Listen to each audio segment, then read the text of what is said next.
Tinokugamuchirai vateereri vevhangeri. Ndinoitwa mufundisi Trimon Paringa. Ndinoparidza Kingdom Message Series. Donzo redu nderekuti vanhu pfungwa dzavo dzivandudzwe vave neunderstanding yekingdom yaMwari. Nokuti nhau yekingdom nderelationship, ukama hwemunhu naMwari. Zvisinei kuti unopinda kereke ipi. Saka tinokutendai mose munoteerera vhangeri iri. Haisi nyaya yematransfer kuti uchinje kereke yaunopinda, asi kuti inyaya yekuti your mind must be renewed so you can walk as a son of God in the kingdom. Tinokutendai, Mwari vakuitire nyasha zvikuru. Amen. One of the common verses, Luke chapter 15. Luke chapter 15 from verse 8. Parable yaitaurwa naJesu concerning the kingdom. Luke chapter 15 verse 8 inoti, or what woman having 10 silver coins, if she loses one coin, does not light up a lamp, sweep the house, search diligently until she finds it, and when she has found it, she calls for her friends and neighbors together, saying, rejoice with me, for I have found a piece of coin which was lost. Likewise, I say to you, there is joy in the presence of the angels of God over one sinner who repents.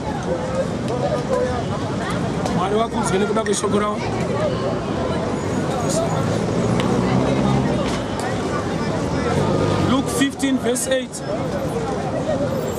A parable, he lost the coin.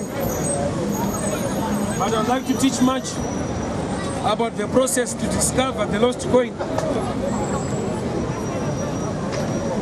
Mukadzi akava neruzivo kuti mari yarasikira mumba, but ane masteps aakatora nyangwe muri mumba make mari kuzoti ndo mairi.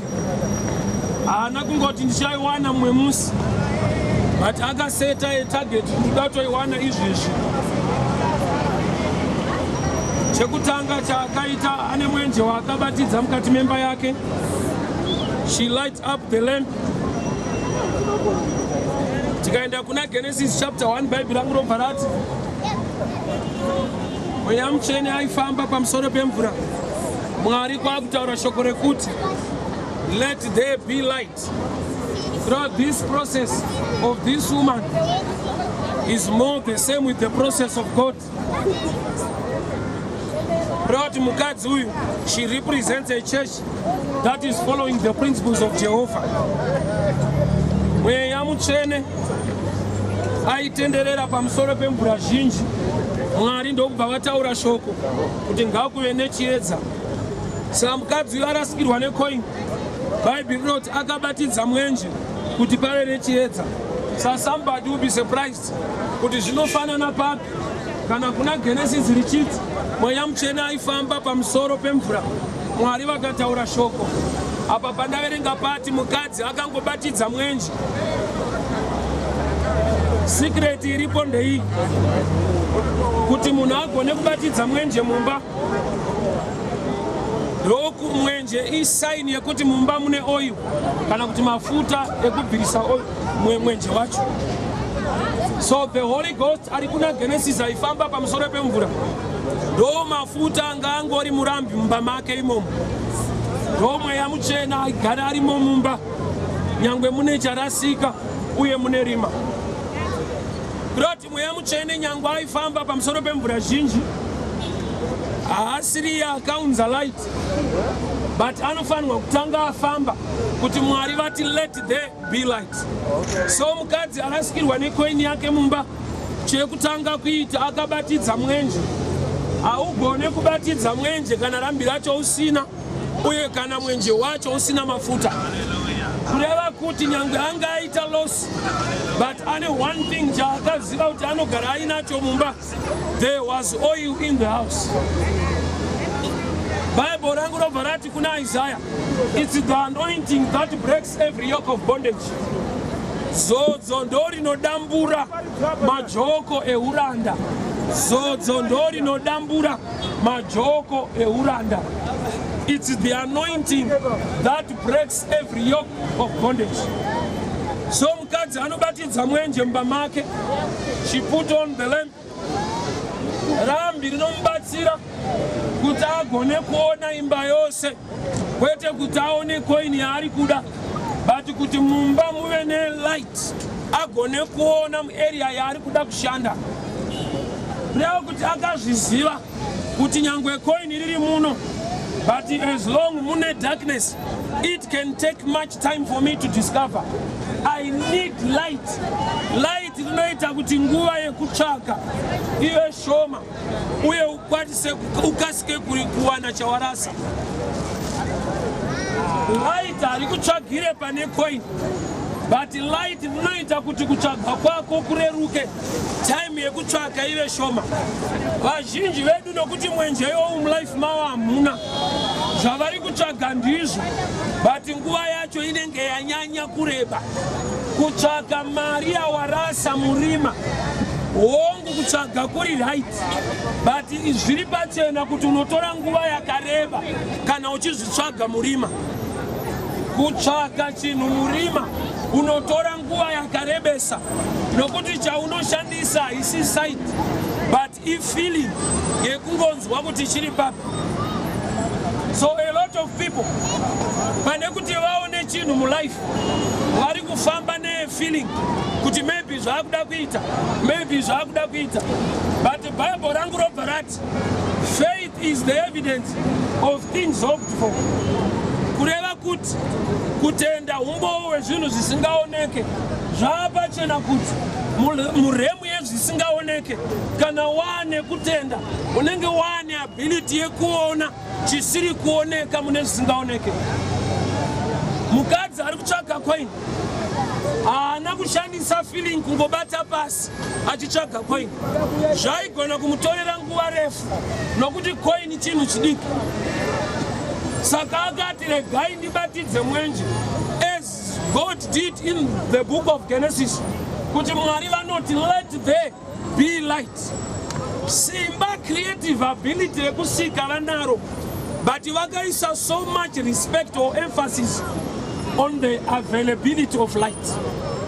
Mwari ndi Mwari wamasimba ose, aigona kusika zvinhu zvake light pasina, but chikonzero seyati ngakuve nechiedza. Ari kungokupawo a picture for your life, kuti what you need first is not the power without vision. What you need first is not just power, but you need focus or vision where to use your power. Saka uchiona mombe ine simba chaizvo, but pakurima mumunda inotungamirirwa nyangwe nemwana mudiki. Chikonzero, mudiki ndiye anenge audzwa kuti munofamba so modai modai. Mombe vision hapana, simba riripo. Saka pakurima panotoda vanhu vaviri, panotoda mombe yacho neanoona kunoenda mombe yacho. Chaakunetsa ndechekuti anoona hasiri ane power ndiye asiri kuona kwekuenda. Saka anobva ava leader pavanhu vaviri ava munhu anoona. Ari kuona ndiye anotungamirira mombe, nyangwe mombe iriyo ine simba rekudhonza kecho. Basa riri kuda kuitwa rinoda simba remombe, but rinoda mukomana anotungamirira mombe kuti simba rishandiswe panzvimbo yakafanira. So mukadzi anobatidza mwenje, mwenje unoita kuti time ive lesa. Handizive zvine zviri kutora nguva mulife yako. Ungangodaro uchitsvaka kana kuti uchivavarira zvinhu zvinokosha zvakanaka, but check now time is going. Sei nguva yarebesa. Imwe secret yandiri kuona, you are operating in darkness. In darkness you take much longer. In darkness you don't do it fast. Saka aichaka coin abatidza mwenje, but the secret iripo nderikanidzokera kumashure mchana. Abatidza mwenje wake, haana kuwana coin. Paakabatidza mwenje, Bhaibheri rinoti akatora broom akatanga kutsvaira mumba. Saka zvapachena kuti akaona zvinhu zviviri, marara nechinobvisa marara. Kureva kuti muroad yekudiscover favor yako hautange nekusangana nefavor, unototanga nemarara akavhara favor. Handizive kuti uchaitei nemarara kana kuti uchangovavarira kutsvaka mukati memarara.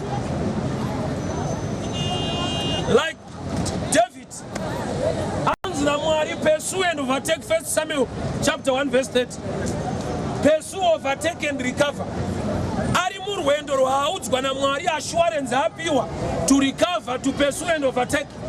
Anosangana nemumwe murume muEgyptian akangorarawo nenzara, but ari kuziva kwaenda vanhu vari kudiwa naDavid. Yet Mwari audza David kuti ukatera unokunda, but Mwari pane chimwe chaasina kuudza David chinoshanda murwendo rwake: direction. Direction yevanhu vari kutsvaka ine munhu ane nzara asiwa akarara. Saka handizive kuti asiwa akarara wenzara uchaitei naye murwendo rwako yekuguta kwako, murwendo rwako rwekuda kubudirira kwako. Uri kuitei nevarombo? Mubvunzo chete. Abatidza mwenje mumba, haana kuona coin. Bhaibheri rinoti akaona broom akatanga kutsvaira. Broom ane broom raakaona, kureva kuti haana kuwana chaari kuda, but akawaniswa chinomuwanisa zvaari kuda. Handizive kuti uri kudai mulife mako ungangodaro wakawaniswa munhu anokukonekta kuzvinhu zvacho, but type yemunhu wacho ndiyo uri kutadza kushanda naye. Zvekuti dzimwe nguva ungotoramba uchidemba pamberi paMwari, dai Mwari mandirangarira, Mwari mandiitira nyasha, onai mamiriro zvakaita. Kurangarirwa dai waikunzwisisa, kana kuti dai waiziva kuti Mwari wacho anorangarira sei, waigona kutozoziva kuti wakarangarirwa kudhara ndiyo uri kutadza kuopareta munguva yekurangarira. That's why Mwari vanoti iwe Moses enda unobuditsa vanhu. Moses anosvika anoona vanhu vachirohwa nemaEgyptians, obva atopindira zvake uraya muIjipita. Rimwe taiona vachirohwa navega vega, oda kupindira obva azviona kuti hama dzega dzega. Hama ndo dzinomuti wakaitwa nani mutongi pakati pedu, obva atizi. Chikonzero, Moses ndo calling yake iri kutaurwa nevanhu, yari kunzi wakagadzwa nani mutongi pakati pedu iwewe. Izvozvo ndo zvakaberekerwa Moses, zvaakutorambwa nevana veIsraeri, kureva kuti they were in the right season yekutongwa naMoses, yekutungamirirwa naMoses, but they were not yet ready. Kureva kuti dzimwe nguva mwaka wako wakakwana, but iwewe ndo usati wakwana mumwaka wacho. Zvingangodaro nguva yako yakakwana yawakamirira, mwaka weupenyu hwako ungangodaro mwaka wacho wakasvika, but chawakaratidzwa ndo chausiri kufarira. Mukadzi abatidza mwenje, haana kuona coin, akaona marara. Ko marara ndo aabatidzira mwenje here? Kwete, but marara ari kuona abatidza mwenje. Zvingangoreva kwaari kuti chaari kuda chinenge chavanzwa nezvaari kuona zvaasiri kuda. Saka uchaitei nemarara ari mumereji yako, nokuti iwewe chawakainga imereji kwete kurohwa. Saka iwe kana waakutiza kurohwa, uchitadza kugadzirisa kurohwa, handizive kuti marara uchaitei nawo pachinhu chauri kutsvaka, pachinhu chese chawakarasa. Kana Mwari vaakuda kukupa favor, unotanga waratidzwa zvakarasisa kuti ugone kuopareta nazvo, kuti udiscover chakarasika. Mukadzi akabatidza mwenje ndokuona broom, broom ndokubva atanga kurishandisa mumba. Haana kubatidza mwenje kuti atsvaire, abatidza mwenje kuti atsvage coin, but haritsvagike pasina kutsvaira. Kune dzimwe nyaya dzekuti handifungidzire kuti dai washumirwa, nokuti nyaya idzodzo dziri common. Mune marara munoda kutsvairwa. Ukatarisa life yako ungangodaro une mamwe marara asingadiwe naJehovha, auri kunonoka kutsvaira wega, yeti unoda kunamatirwa kuti zviite. aiwa hatingashumiri nyaya yedoroka, hatingashumiri fodya. Izvi zviri pachena nokuti tarisa murume anonzi Bhatimeo, Mark 10 verse 53. Jesu audza vanhu kuti danai Bhatimeo auye. Iye Jesu achiziva kuti Bhatimeo ibofu, but anoti mudanei auye. Bhatimeo ndokubva audzwa shoko kunzi ari kukudana, fara uya. Bhaibheri rinoti Bhatimeo ndokubva abvisa bhachi ranga akapfeka. Jesu haana kunge atumira shoko rebhachi kuti mutaurirei abvise bhachi auye, akangoti mudanei auye. Ko Bhatimeo nhau yebhachi waitora kupi? Kune mamwe mabhachi, kune humwe hunhu hwekuti haudi kuti hutaurwe papulpiti, wega unofanirwa kuziva kuti dzauri kutamba idzi Jehovha havadi. Aya. Bhatimeo raiva bofu, but neubofu hwese ihwohwo akaziva kuti aya mabhacha kuona handione, but handidana anenge apindirane nemabhacha. Zvimwe zvisingadiwe naMwari munhu naturally unozviziva, but unotomirira kuti patenge pashumirwa kuti usiye. Kugara uchirova mukadzi unoziva kuti Jehovha havadi, but unotomirira kuti utange wabatwa nemuprofita. Bhatimeo haana kuparidzirwa yebhachi, akazviziva kuti aya mabhachi haadiwe neshashe handidana. So mukadzi abatidza mwenje mumba make, akatora bhuruma akatanga kutsvaira, kureva kuti mwenje hauna kumuratidza koini, wamuratidza zvakaviga koini. Saka pane basa pakutsvaira zvakaviga koini kuti uchiri wana. Vazhinji vedu favor mulife yakauya, but haina kukuunzira zvawaitsvaga, yakatanga kungokuratidza zvakavhara zvauri kutsvaga. Nhungo dzekutsvaira kana kuti chekutsvairisa ndo pasina. Bhaibheri rinoti mukadzi ndokutora mwenje mumba make kwakutanga kutsvaira.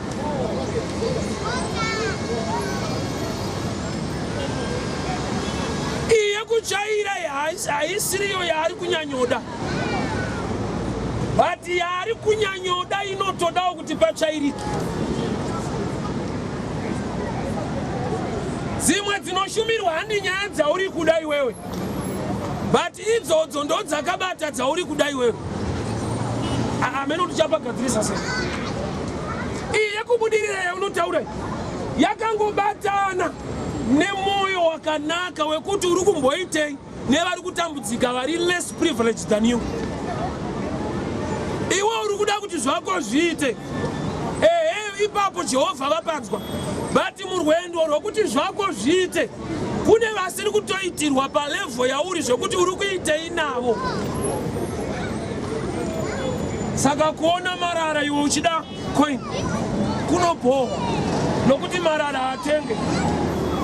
Akabatidza mwenje akaona mumba mune marara, marara haatenge asiri waanoshanda, but mwenje zvawaakuita waakumuratidza zvisingashandi.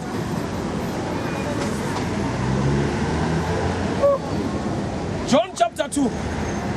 Jesu asvika pamuchato wepakana, vanhu vakapererwa newaini, ndokubva vamupa chichemo kuti waini pano yapera. Jesu akati no problem, titotirai mvura.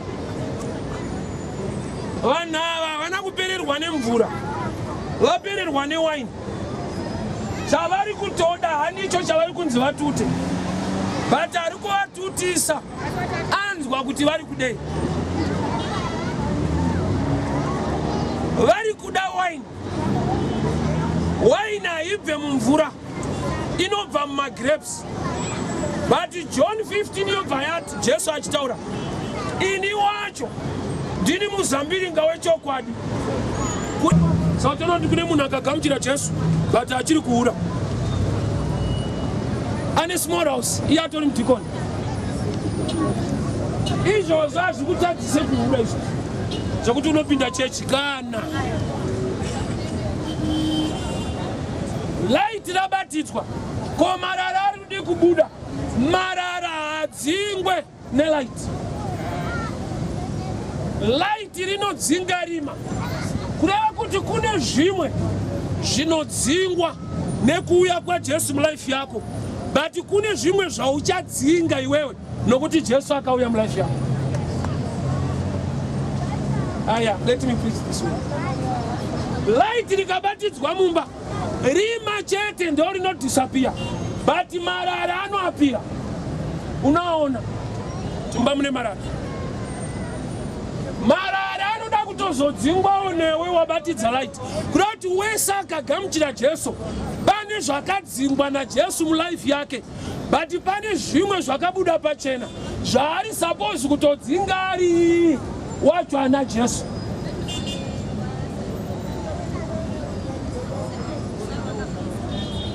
Pane madecisions anofanira kutora ngoti nekuda kwaMwari anorarama mandiri handichada kuhura. Jesu ambofa akakumisa kuenda ikoko. Jesu anouya mauri, iwewe uchiona value ina Jesu ari mauri kuti ukwanchaina. Jesu ambofa akakutorera koti nedoro. Wakatogamuchira Jesu ukatenga unotoritenga ukatovhura.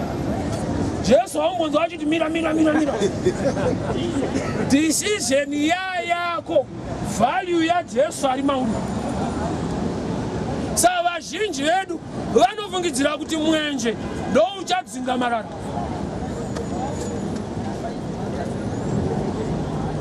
Aya, ndikanokubatsira chifaiso. Ani vanhu vanozhinji vanozoti vanofungidzira kuti kusaziva kunopa vanhu nhamo.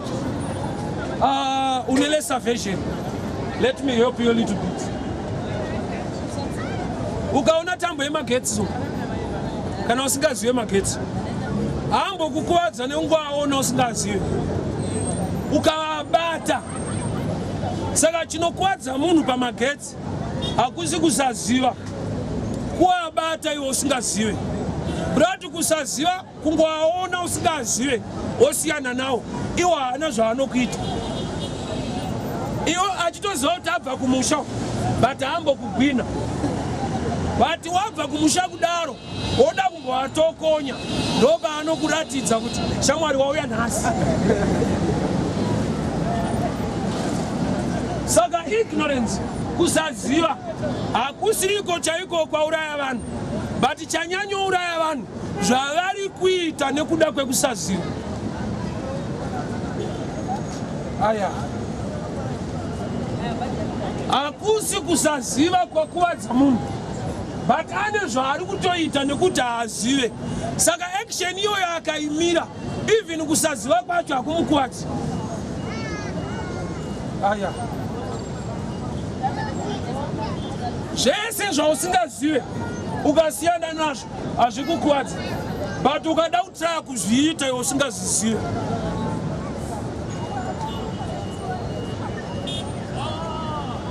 Kureva kuti wakaipa akaona kuti hauzive, ane rimwe simba raanokupa manyawe ekuita zvausingazive.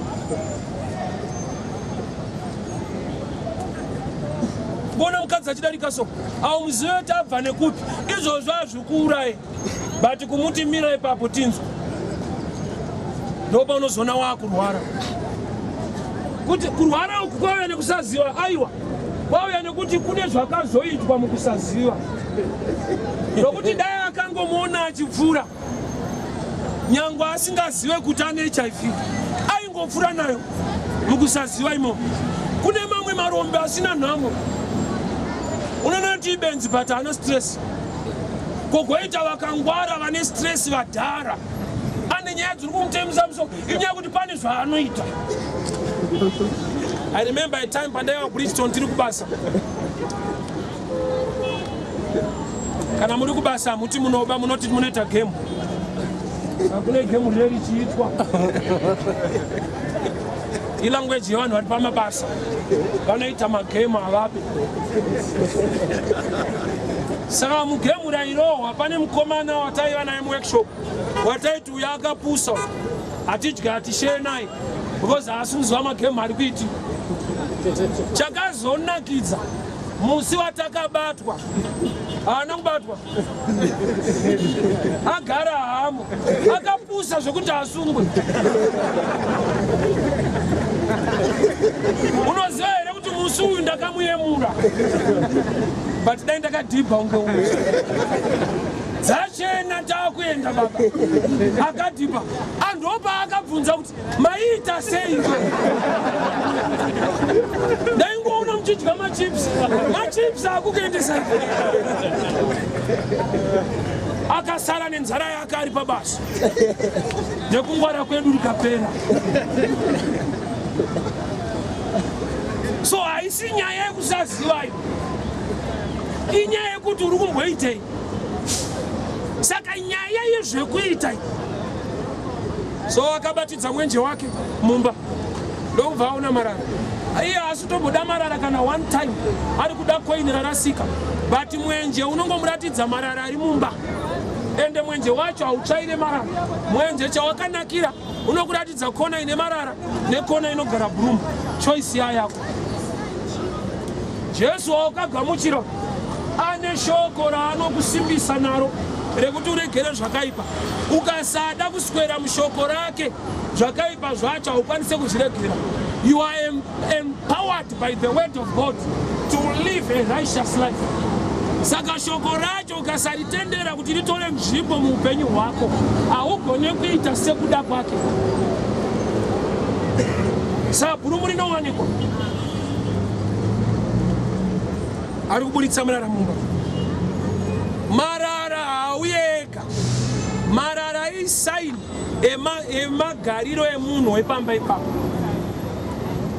Kune zvimwe zvekuti usati waroyiwa ndiwo wakatozvidhonzawo.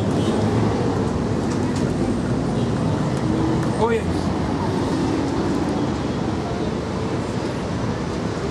Ukanzwa kuti pane mukomana arohwa mutaundi, chatanga kuitika ndechekuti ndiye anga auya kutaundi. Anongorohwa ari kutaundi. Atokwira bhazi. Kureva kuti chinhu chese chinoitika pauri unenge watombochifambirawo. Ukanzwa kuti kune vanhu varohwa kubhora vanga vaenda ikoko. Aurohwe kubhora uri kumba hazviti. Saka rimwe dambudziko rauri kuchema naro ungangodaro uriwo wakatanga rwendo rwacho.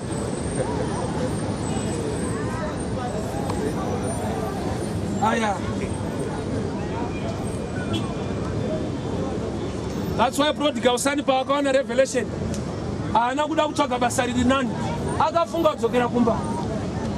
Because revelation yaakawana it was far greater. Kwaangari waitamburira kudya uri pabasa aishuwira kudya iye ari employed. Ndokubva aziva kwaakabva kuti kwedu risiri kutomboshandwa basa racho. Unenge uchingodyira yekuti uri mwana waikoko. Saka kunoko hakuna much value than kumba kwedu.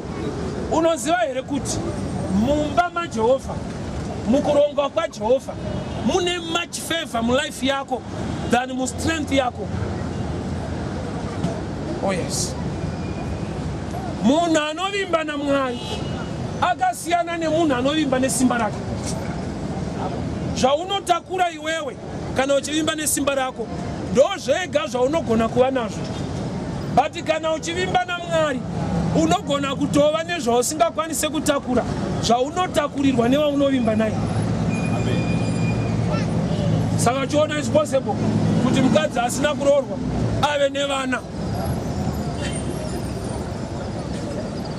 Hauroorwe kuti uve nevana. Kuna asina kuroorwa ane 4. Kune zviri kuitika. Akaziva kuti pane zvinongoitwa chete.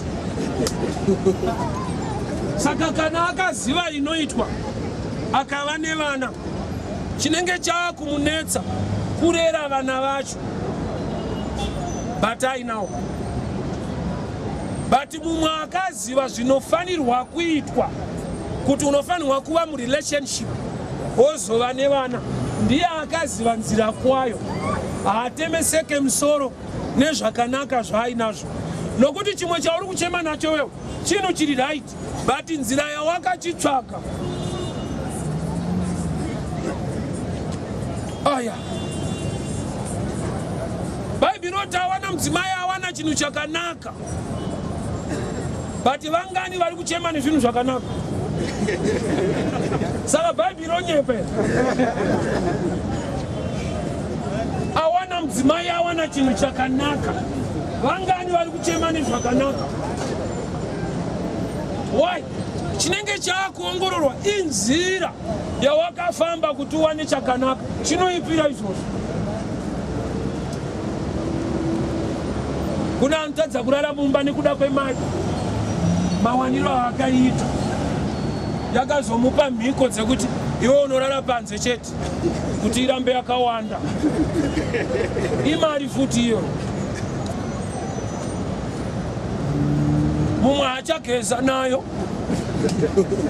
Kana ukapisa anongoramba akatenza. Mawaniro akaita inomutadzisa kumugezesa. But iyo yakanaka hayo ko uya achageza nayo sei? Madiro akaita nenzira yaakaitsvaga inomukuwadza. Kuti ungangodaro uchichema nezvakakunakira but wakafamba nzira isina kunaka kuti uzviwane.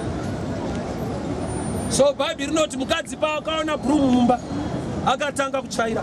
Chinoita kuti agare nebhurumu kuziva type yekarekta yake kuti marara padhuze padhuze.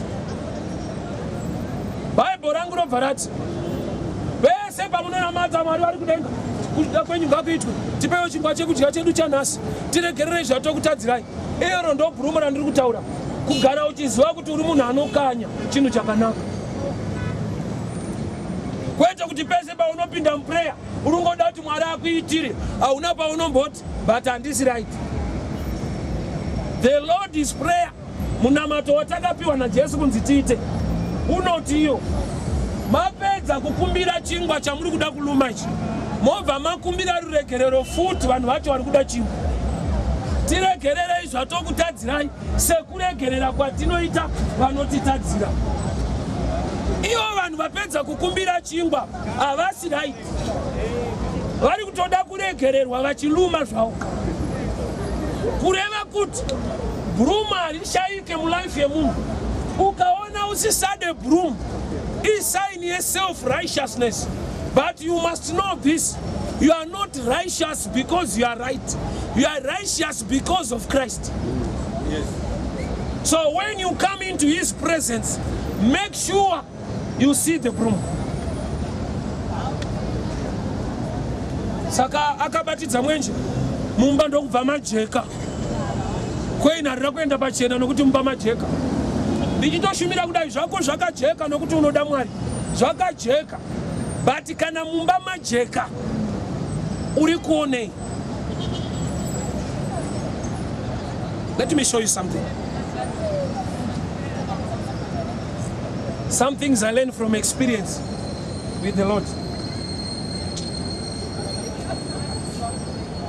Pane nguva yandinofunga kuti ndiri right sterek mumbereji yangu. But mudzimai wangu ane chimwe chiri kumubata, chiri kumurwadza, chari kutadza kundiudza. Saka chinoitika ndeichi. Inini ndiri pafasting. Ndiri pakati pefasting iya anobva auya. Oita zvimwe zvinhu zvinondirwadza. Pakutaurirana naye kuti ko izvi unozviitirei, obva apresenta zvakanyanyomubata kuti ko iwe izvi unozviitirei. Kureva kuti chabatsira kuti aburitse zvese izvi pandanyanyotsvaka Mwari. Mwari havana kundiratidza chandiri kugona. Vaudza mudzimai wangu kuti aburitse yandiri kukanya kuti ndimprove.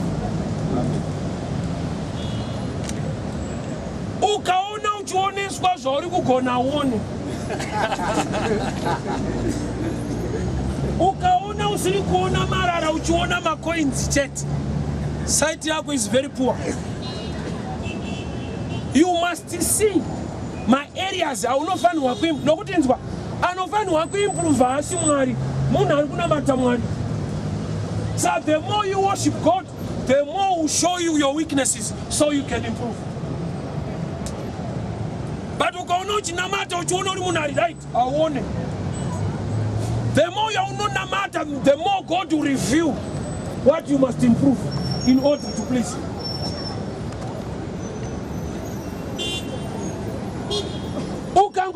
ukaedza mwenje aone coin rawarasa unototanga kuwana marara usiri kuda akaviga coin rawakarasa.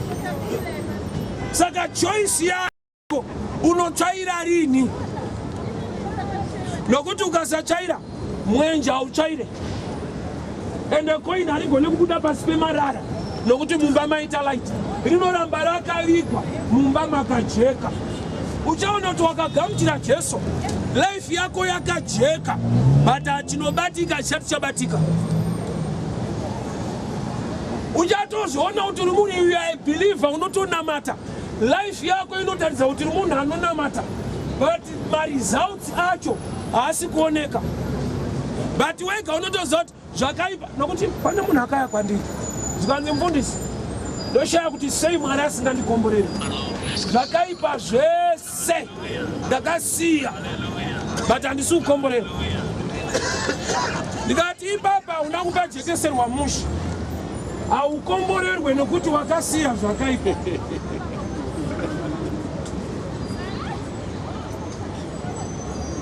Hakusi kuregedza chakaipa kuna attracta blessing. Blessing inolenda but the work of your hands, what you are now doing. Mapisarema 1:1 zvanzi munhu yakafanana nemuti wakadyarwa panzizi unobereka mumwaka wawo, chese chaanoita chinobudirira, kwete zvaakasiya chaanoita. Kureva kuti hakusi kusiya doro kunoita kuti Mwari amire mulife mako, but zvawakasiya doro uri kuita nezvei kuti Mwari amire. Hakusi kumira fodya kunodenha denga kuti ngiro zinotokwenyana kuti dzakasiya Madison wenu dzikomborerei. Kana wagara waifanirwa kusiya, rekanupemenzaniso rupachena.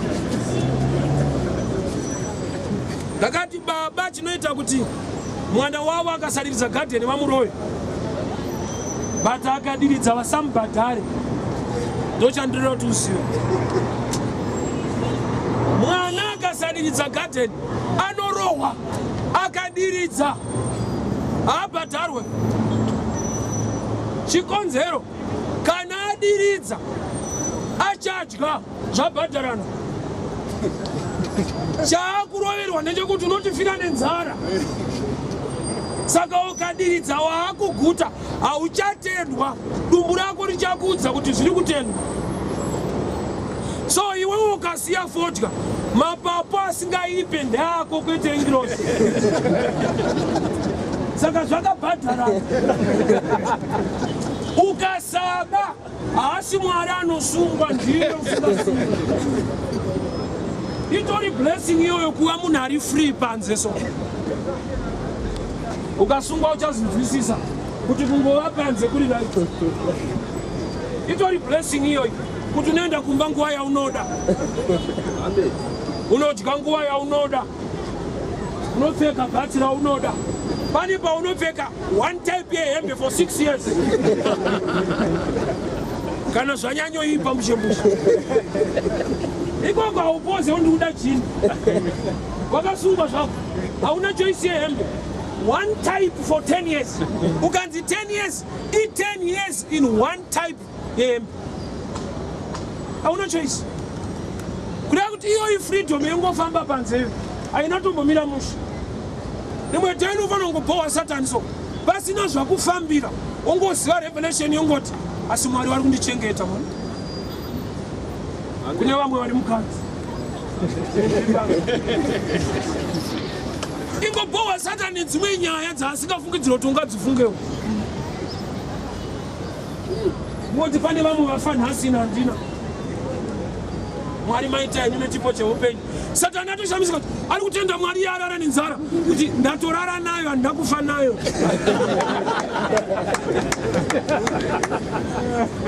Pane paunofanira kungopowa Satani. Anofanira kungoboyikana nelife yako kuti munhu uyu, nokuti tarisa murume anonzi Job. Job haana kumira musha. He is an Old Testament believer, but akapowa Satani kusvika pahighest level. Satani akatamba dzese pana Job. Job haana kuda Satani. Ndomunga ane revelation yaakawana kuti Mwari ndi Mwari, Satan ndi Satan. Saka kana Satan akaita zvaanoita haasi Mwari. Saka ndichanamata Mwari nokuti ndi Mwari. Iyo revelation ngairarame mulife mako. Mwari ndi Mwari, Satan ndi Satan. Hapana Satan paachazova Mwari. Saka anofanirwa kunamatwa ndi Mwari, Satan haanamatwa. Kana Satan akachinja zvekuita akatanga kupa vanhu dzimba haanamatwe zvakadaro nokuti haasi Mwari. Ropa anokuwarira chete. Enda zvimbobva zvakaita kuti ave Mwari anoramba ari Satan. Saka uchiona kuti haachakwanisa kuita zvakanaka nokuti anotoziva kuti kana akaita zvakanaka anoramba ari Satan. Hazvati kuwesta.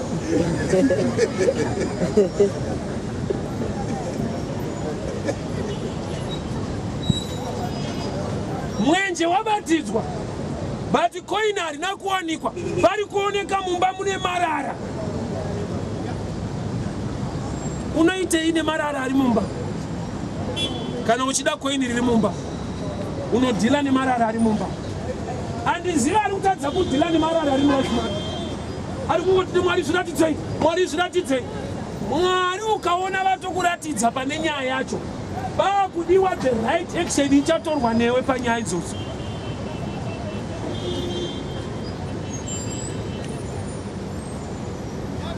Mwenje wabatidzwa, coin ririmo mumba umu harina kudisappear, ende kuapia harina.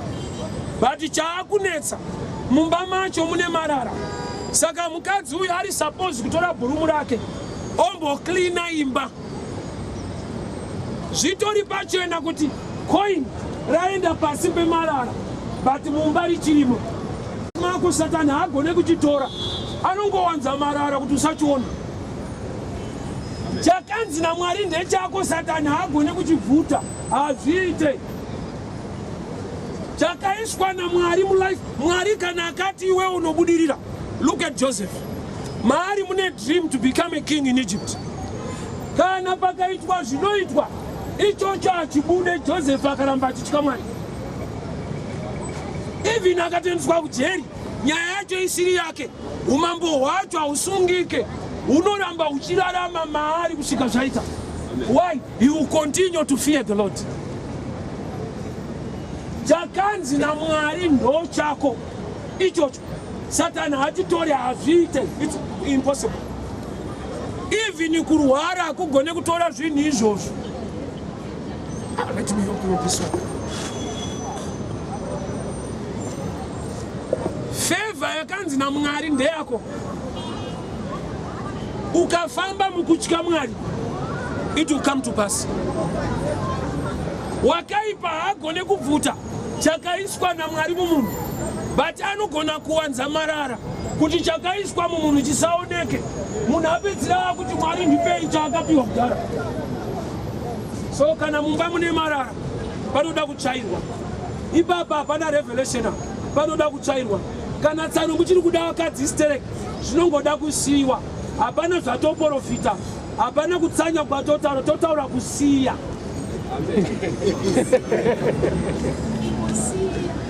Imborowai fasting 8 days. Siya. Not the quickest way. Kana uchiputa vodka handikuencourage fasting. Siya. Kusiya not the quickest way. Kwete umbotanga waitsanyira, ingoisiya usina kuitsanyira. Marara anoda kutsvairwa. Coin rinowanzoenda pasi pemarara. Kwete kuti rakabiwaiwa. Ndo zvinoitawo marara kana awanda mulife yako. Anovanza zvinokosha zvinogara mauri.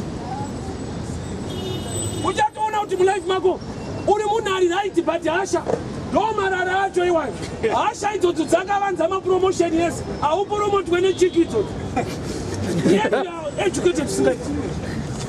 Ipapa ndidi kukuprofita. Zikama.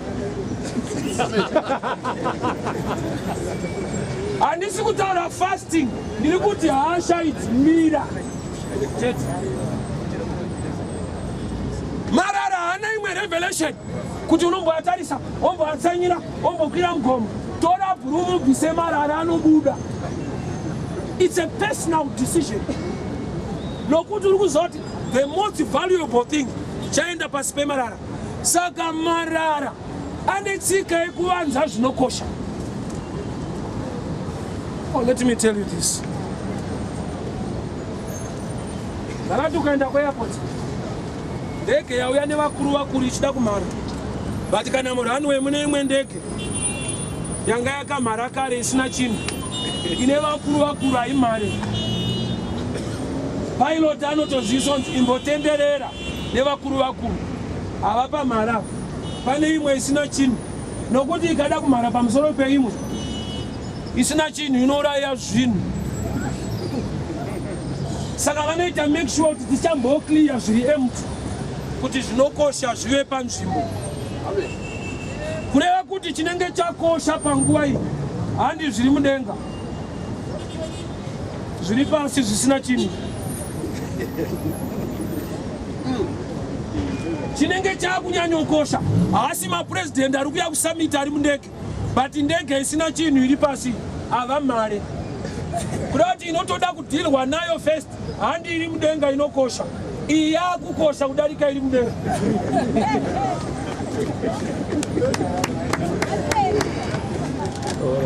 Unoziva here kuti so far zvinhu zvanyanyonetsa mulife yako zvidiki zvinotokubatsira zvinokosha zvitori ready kuya mulife yako, but zvaakunyanyokukoshera iwewe inenge vocho.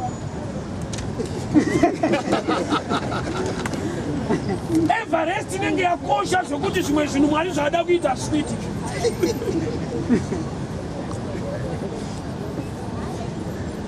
Yakainyora kuti Everest ndiyakangokuwadzawo, hapana kuzorora kuripo.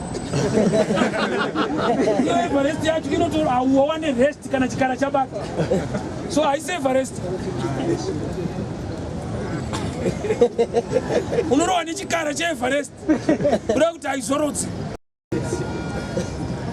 You know what? Vaipa mazita kuti ave attractive, kuva chinhu chacho hachisi attractive. Ndo mamind dzevanhu.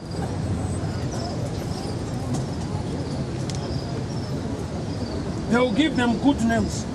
Kana ukatonzwa advert yacho, it sounds good. But vakazoudzwa kunzi taurai chokwadi pazvinhu izvi. Saka chokwadi vanotaura havo, but havatange nechokwadi. Vanotanga vataura kuti inofefetera, inotonhorera, ingazokuwadza mapapu. Anza kuti unenge wafefeterwa unozoparira mberi.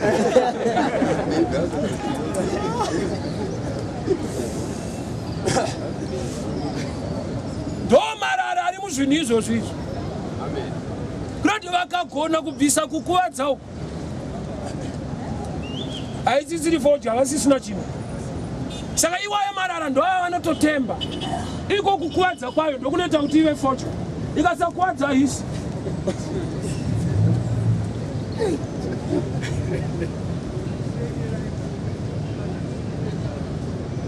Iko kudhaka kwarinoita doro ndodoro. Ikasadhaka harisi. Yeti vachitoti kukangodhakwa usaite zvakati usaite zvakati, but vachitotengesa vanhu zvati kutoti ridhake rinofanira kunge ritori doro racho. Kureva kuti vari kuita value nemarara echinhu ichocho. Vanoda kuti rinwiwe, but vanoziva kuti unogona kupinda munjodzi naro. Vanotoziva kuti unogona kupinda pachitima ukatsikwa nemota wanwa doro, but vari kurigadzira vada kuti unwe wozongonyora kuti but usazodrive. But havateri mabauti vanhu vavangani unofira mahara. Dai vari serious vavanotera mabauti vese vanhu vamakiri kuno vanongotaura zoti hapana zvatingaite, nokuti imo mukuvharwa kwavo ivava ndokune mari yacho. Saka vari kuita mari nemarara. Auri supposed kutsvaira iwewe munhu ari kuaunganidza. Amen. Mukadzi akaona marara mumba akatanga kutsvaira, kureva kuti nzwa nyaya yemarriage, nyaya yemumba, kana Mwari vakava mumarriage yenyu pane dzimwe nyaya dzichatoitwa newe una Mwari mumarriage iyoyo. Kune dzimwe nyaya dzekuti haasi Jesu achadziita mumarriage iyoyo, iwewe wacho una Jesu ndiwe unofanirwa kudziita kuti marriage ive right. Tandonamata Mwari wachaona zvokuita nemudzimai wangu, iwewe mubati womushe. Haana kuroorwa naMwari mukadzi uyu, akaroorwa newe. Iwe uchimurova uchiti Mwari ngaite mushe. Haite mushe uchirova. Mukadzi uyu haasi waMwari, ndewako. Saka ukati Mwari, mudzimai wangu gava anonzwisisa, make sure iwewe wa right. Nokuti Mwari vanofanirwa kuacta in respond yemuridzi wemukadzi wacho. Kwete kuti Mwari ungoti mukadzi weterera, iwe uchirova uchinetsa, Mwari wachingoti ari kunamata ingoterera, hapana zvekuita.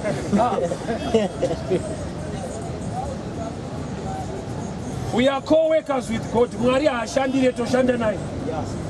Saka uchiona vanoshandira hadi Bible. Nokuti Bible rinoti we are co-workers. We work together. Iye haashandire, anoshandika naye. So Marara awanikwa, anoda kubuda mumba. Ko akambouya rini Marara? Ko ini rarasika. Mukadzi paabatidza mwenje, zvapachena kuti koini hariwanzorasika masikati. Rinowanzoda kurasika usiku. Rinoda kutora advantage yerima. Rikatora advantage yerima, rikaona kuti une rambi, une light, rotora advantage yemarara.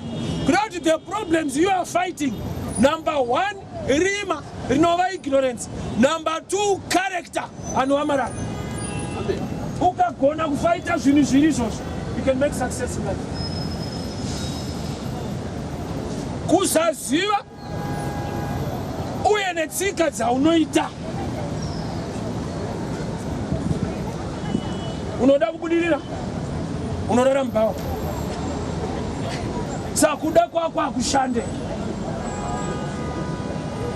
Problem ine mota, ukaisa mota mu reverse gear, even ukaramba wakatarisa kumberi, auende kumberi. Haimbokunyara kuti wakatarisa kumberi. Unodzoka kumashure wakatarisa uko. Gear marapinda ndomune nyaya, kwete kwatarisa drive. Character ndoma gear elife. Kana ukatoda kuva successful, as long uchikuita zvevakadzi haubudiriri.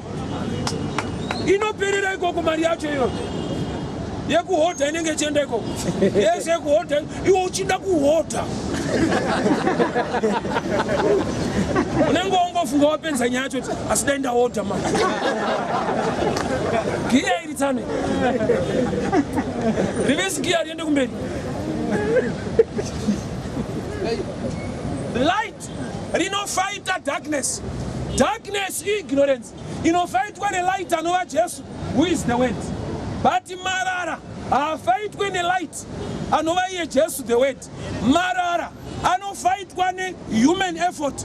Kureva kuti your character ndio inounza Marara.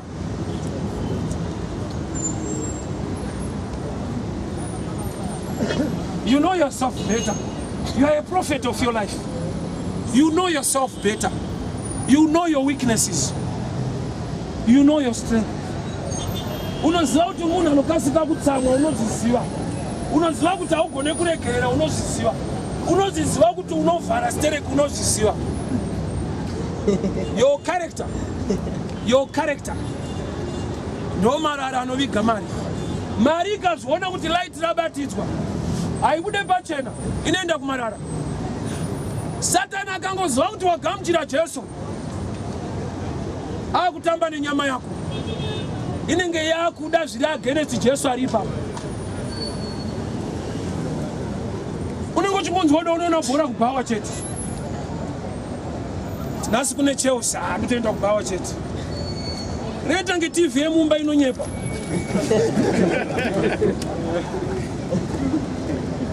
Unonzwa richinakidza muri mubhawa chaimwe. Wakaipa ari kutoziva kuti akakuti hande kubhawa kune nzenza unoramba. Saka anoti hande kubhawa kune bhora. tozoonana half time. Because aritambwe ka half time. Vanombomira. Ndopa uchaonana dropa chayo chayo. Achitenderera iwo. Anakaka.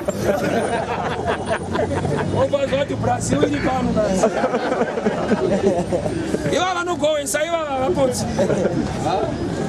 Vafunga zvaogohwesa. Ari nono. Unotozodemba but anasingazvide.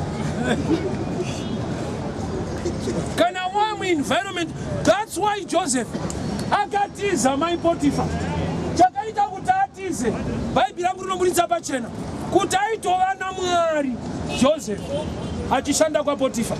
But mai Potiphar pavakati uya munhu ana Mwari akatiza ana kupinda muprayer kuti rabasata ramasokete akati apa ndima dzishanda apa rutoda iri marathon va ino yaipa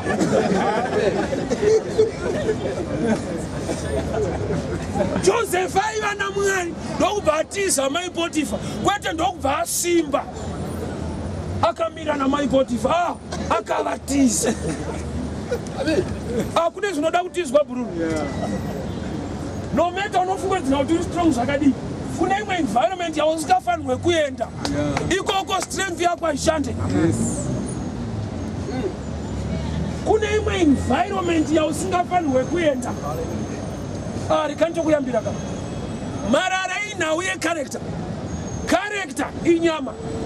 Nyama kune area dzekuti ikaendawo ikoko. Zvekuti uri mudhikoni hazvishande. Unotozviudza wega nemamwe mavhesi kuti ndoreurura ndapedza, kune vhesi rekureurura.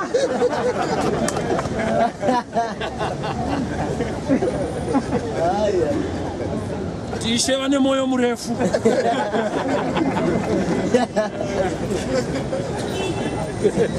Nyama ikanyatsokukurira inokupa mavhesi. Abraham aiva nevakadzi vakawanda. Aitowirirana naMwari, saka amupesane. Haana kuwirirana naMwari nenyaya yekuroora. Haana kuroora vakadzi vakawanda, Mwari obva ati yes Abraham. But nyama inobva kuti ukatoita vakadzi vakawanda watofanana naAbhurahamu. Noramba Mwari anombobvira apesana nemunhu ane barika haana. Saka tora unenge wakurirwa nayo. Saka inokuwanisa mavhesi anotsigira flesh. Zvino ukaona nyama yako kupa mavhesi. Aya. Bhaibheri rangu rinoti Jesu achiudza John chapter 6. Nika Bible ndani. John chapter 6. Jesu anofita vanhu. Let me explain. It's okay. I'll take time. Jesu anoti afita vanhu nechingwa pana John chapter 6. Vandokubva vaguta. Pamberi vanhu ndokubva varamba vachitevera Jesu zvakanyanya. Jesu ndokubva ati dhu ndokubva azviziva. Okay. Vanhu vari kuwanda nokuti vakadya chingwa. Amen. Icho chisina kuipa, ariye akatochiwanza, but akatoziva kuti ndochavawandira. Nyakuwanza chingwa, akaziva kuti type yaakuzara pano ndeyechingwa. Samunana una kuipa, but unozoipiswa nekuti vanhu vanenge vakungoutsvaga kwete Mwari. Miracle Jesu ndiye akawanza chingwa. But ukaverenga John chapter 6 inopedzera yakuti ndokubva avataurira kuti muri kunditsvaga nokuti makadya chingwa chemunana chaiwo. Asi kuti chamakadya chachiri wrong. Chaicho ndini ndakachiwanza, but ndo chamakuda. Ndo pamaipa. Kuti naMwari chaiye anoita minana. Haafari munhu akava munhu anoteera munana asisateere Mwari. IBhaibheri manje haisi chechi. But I takanzi tiitere. Ndutara zviri Bhaibheri. Jesu nyakuwanza chingwa ndokutaurira vanhu vazara kuti munenge type yechingwa. Hamuchada inini. Murikuda zvandowanza izvo. Saka nhasi vhangeri rachinja. Vandobva ati pamwe ada kuti pari masconzi. Zikanzi idyai inini. Ndini chingwa cheupenyu.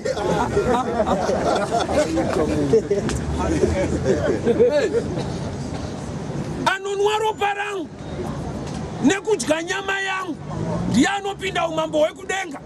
Zanzi chimwe chikwata chikati harisi riro vhangeri ratotsvaga.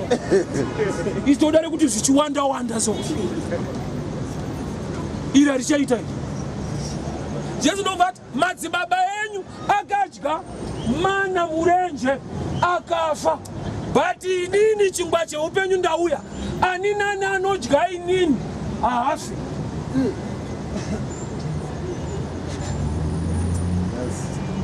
Ko mana yaivauraya sei?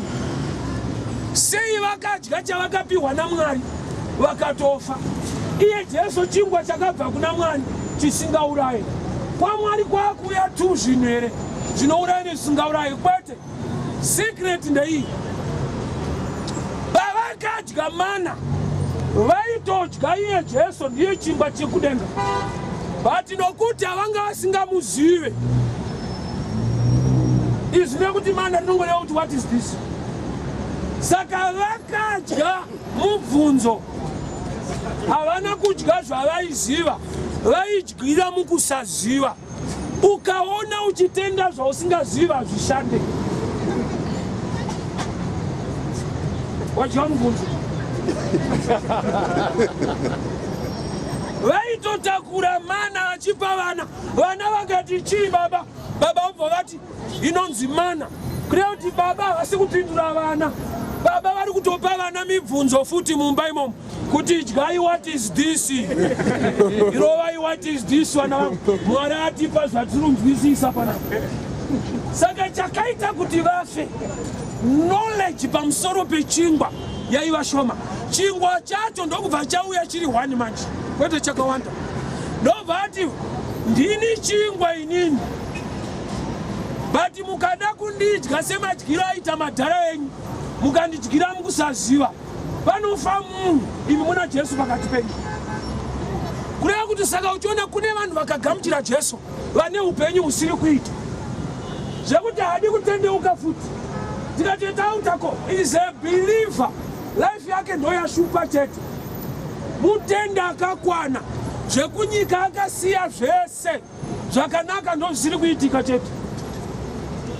Hana chakaipa kana 1 chaanoita. But hana chakanaka kana 1 chiri kuitika.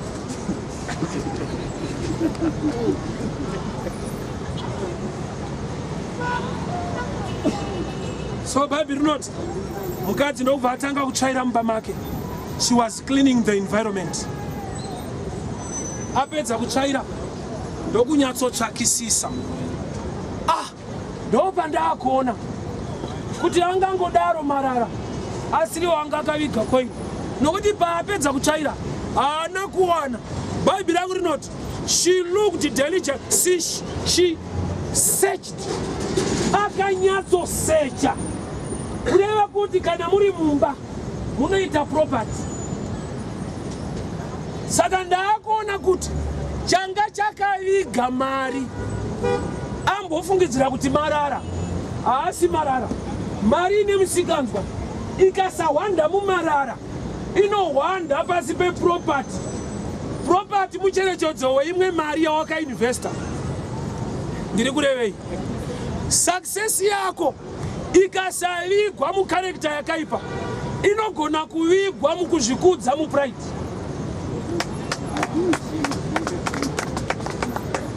That's why Jesu Mark chapter 5 vanhu vaya nebofu kuna Jesu.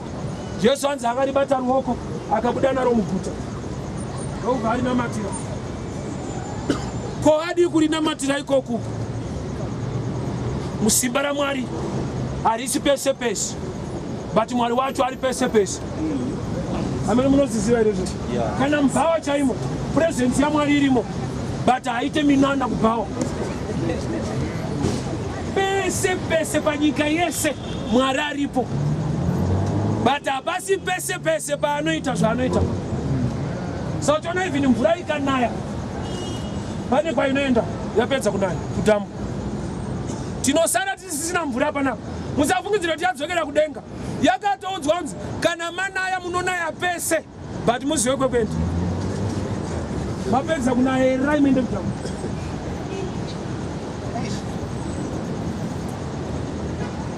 Saka tiona vezinwa vanochaja vanonzi water bills kwete rain bills. Because what rain is everywhere, anyway, anytime. But water is somewhere. Somewhere.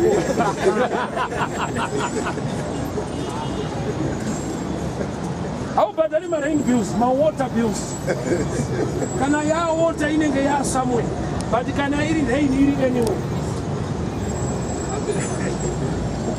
Crowd is you. Tinokutendai nekuteerera vhangeri Mazvita. Ini Mwari vakukomborerei vakuitirei nyasha Mazvita.